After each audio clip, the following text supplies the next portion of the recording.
एक अहम ख़बर खां मां आगाह कई पिया। धाबे जी पंपिंग स्टेशन में बिजली के ब्रेकडाउन सबब कराची शहर के पानी सप्लाई कंदड़ 72 इंच पाइपलाइन फाटी पई है, जॾहिं त हज़ारें गैलन पानी ज़ाया थी वियो है। पानी पंप हाउस और रिहायशी कॉलोनी में दाख़िल थी वियो है। कराची शहर के पानी की सप्लाई मुअत्तल थी वई है। इंतजामिया मूजिब लाइन के मरमती कम में 48 कलाक लगी सकन था।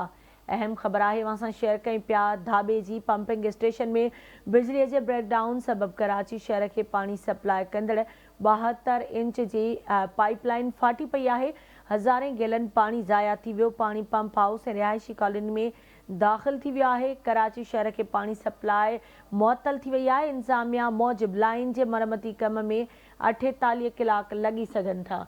तफ़सील मालूम कंदासीं धाबे जी मां। आवाज़ जे रिपोर्टर रोशन भोपाणी का। जी रोशन, छा तफ़सील आहिनि, आगाह कजो।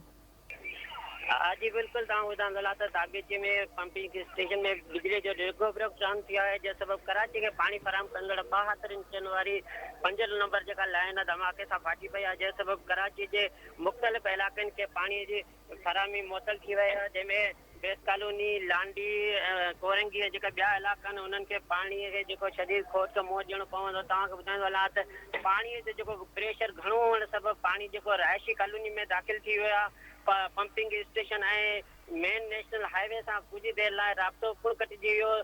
ज़रिए का मालूम थियो है त नाक़िस मटेरियल सां जेको मरम्मती कम कयो वञे थो, जंहिं सबब लाइनियूं फाटण रोज़ जो मामूल बणियल आहिनि।